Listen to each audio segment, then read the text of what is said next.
미국 증시 투자 전략 세워보는 시간입니다. 도움 말씀에 송범선 썬투자실장 나와 계십니다. 안녕하십니까? 안녕하십니까. 자, 미국 증시 아쉽게도 이제 숨고르기 장세가 나타나면서 혼조세로 거래를 마쳤는데요. 한 줄 평을 내려주신다면 어떻게 보십니까?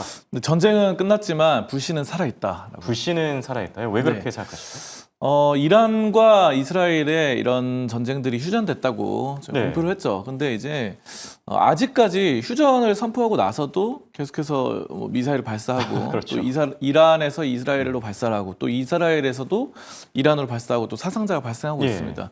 자, 그런 점들이 있고 또 트럼프 대통령 입장에서는 핵시설을 다 파괴했다고 하는데 그렇죠. 또 일각에서 보면은 아직 파괴된 것이 아니다라는 네. 말들도 나오고 있어요. 자, 그렇기 때문에 그런 점들 봤을 때는 아직은 좀 불안전한 이런 휴전이 아닌가. 그래서 또 지금 트럼프 대통령이 이란과 또 만난다고 하니까 네.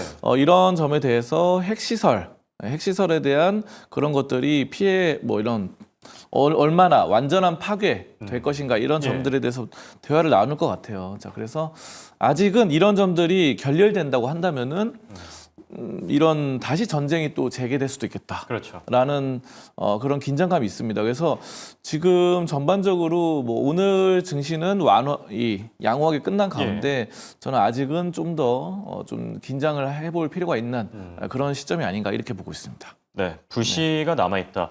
한마디로 아직 불확실성이 모두 다 해소된 건 아니다. 이렇게 평가를 내려주셨고요.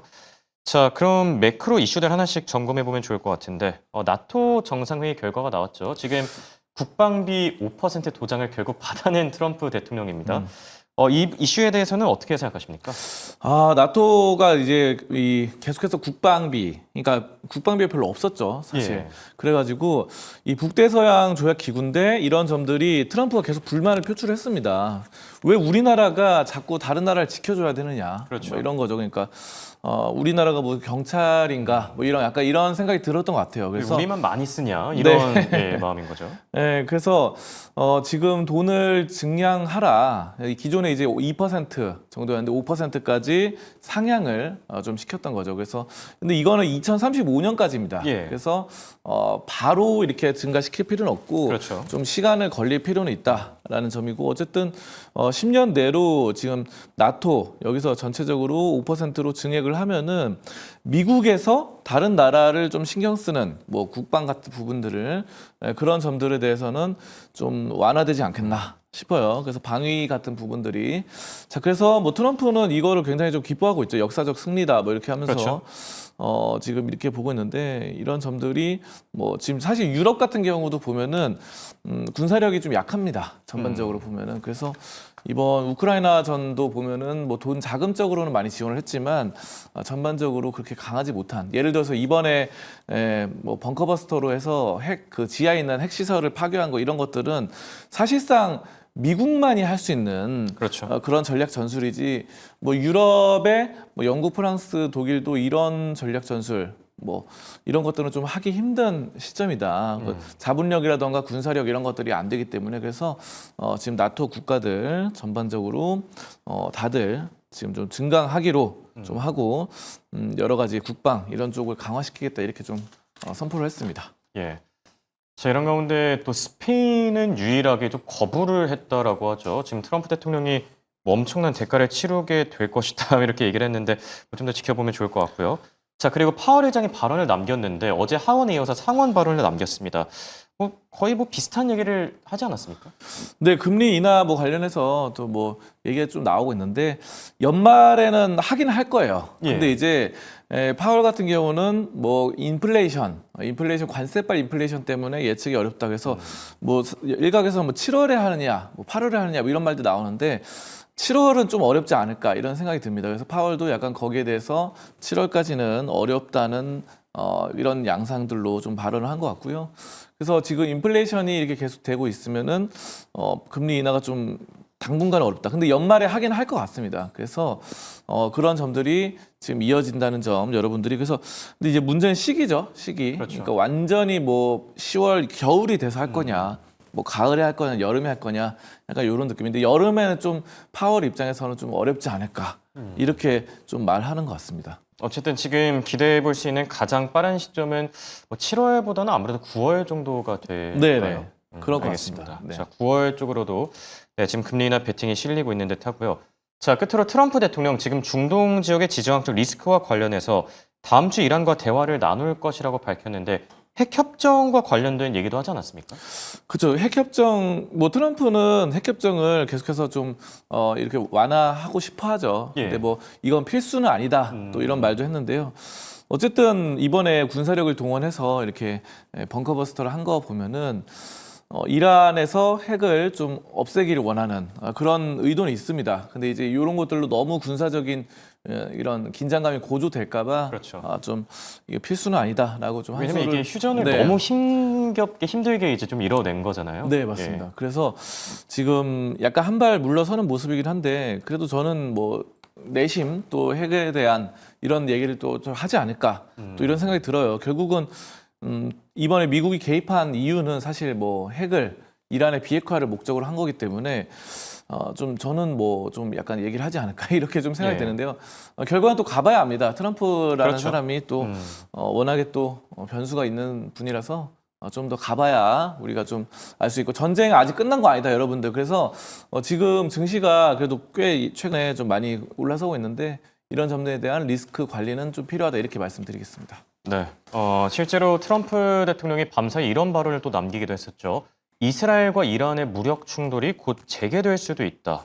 휴전을 얘기한 게 엊그제 같은데 확실히 말씀해 주신 것처럼 아직 전쟁 불씨가 네. 살아있는 듯 하네요. 네. 자, 그럼 이제 기업 이슈들로 넘어가 볼까 하는데 마이크론 테크놀로지 얘기부터 해봐야 되겠죠? 지금 EPS 매출, 가이던스 모두 다 잘 나왔는데 말 그대로 어닝 서프라이즈 아닙니까? 네, 맞습니다. 지금 시장 예상치보다 EPS도 높게 나왔고, 그리고 매출 같은 경우도 높게 나왔습니다. 예. 그래서 전년 대비 37% 이렇게 증가가 나왔는데요.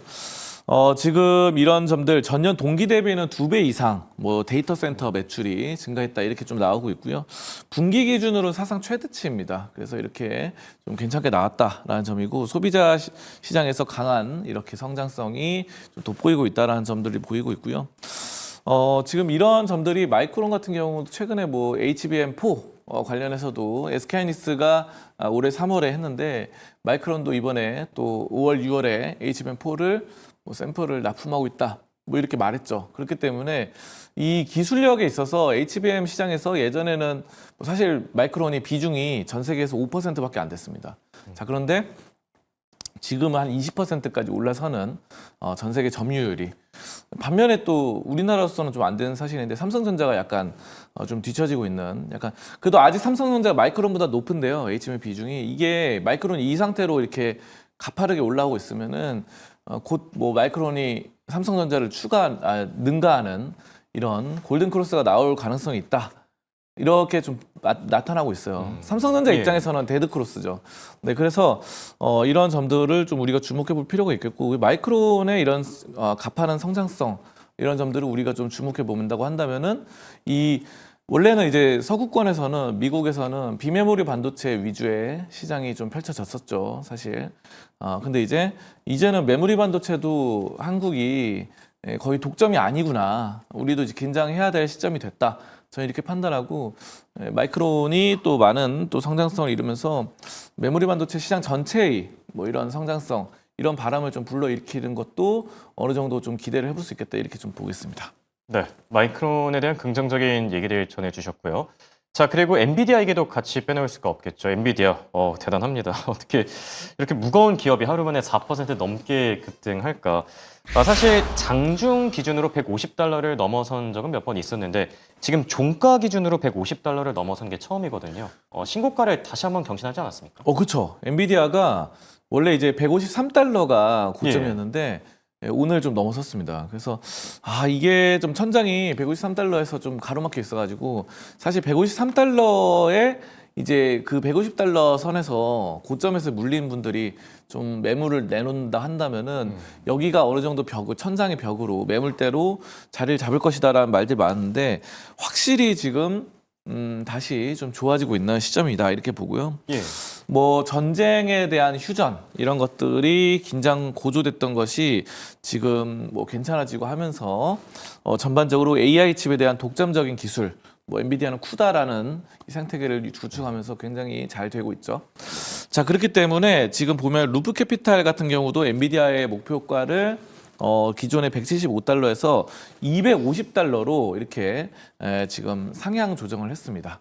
자, 그렇게 좀 보시면 되겠고, 뭐 젠슨왕 같은 경우는 근데 좀 약간 매도를 했다 뭐 예. 이런 말도 나오더라고요. 그래서 뭐 이거는 뭐 엔비디아가 안 좋아져서 그렇다기보다는 어느 정도 좀 차익 실현이 아닌가 예. 이런 생각이 좀 들긴 해요. 그래서 이게 사전에 또 네. 다 계획서를 제출하고 이러는 거라서 뭐 그렇게 큰 악재라고 보기는 어렵지 않습니까? 뭐 그렇다고 볼 수 있죠. 네. 그리고 엔비디아 주식을 젠슨왕이 가진 게 워낙 많다 보니까 네, 뭐 그런 점들을 보실 수 있을 것 같고요. 자, 그래서 이런 여전히 핵심 기술이 분야에서 독점적인 위치를 차지하고 있다라는 측면이고요. 저는 뭐 천장을 뚫었다는 점에서 강한 예. 추세가 좀 돋보인다 볼 수 있겠습니다. 그래서 지금 이런 점들은 원래 이제 전 고점을 뚫고 올라간다고 한다면은 그런 모멘텀은 당분간 또 더 이어질 가능성이 그냥 빠질 가능성보다는 높다고 보거든요. 예. 자, 그래서 이런 차트적인 흐름들이나 여러 가지 수요, 이런 AI 컴퓨팅 역량 이런 것들이 지금 AI 컴퓨팅이 2028년까지 약 2조 원까지 이런 지출이 좋아질 수 있다 이렇게 나타나고 있는데 엔비디아 앞으로 좀 더 기대를 해볼 수 있겠다 이렇게 좀 보겠습니다. 네. 정말 대단합니다. 사실 뭐 엄청난 이벤트가 있었던 것도 아니고 뭐 어닝이 있었던 것도 아니고 이런데도 불구하고 긍정적인 투자 의견에 힘입어서 신고가를 돌파한 엔비디아였고요. 자, 그리고 브로드컴에 대한 투자 의견도 굉장히 좋게 나오고 있는데 여기서 더 갈 수 있다고요?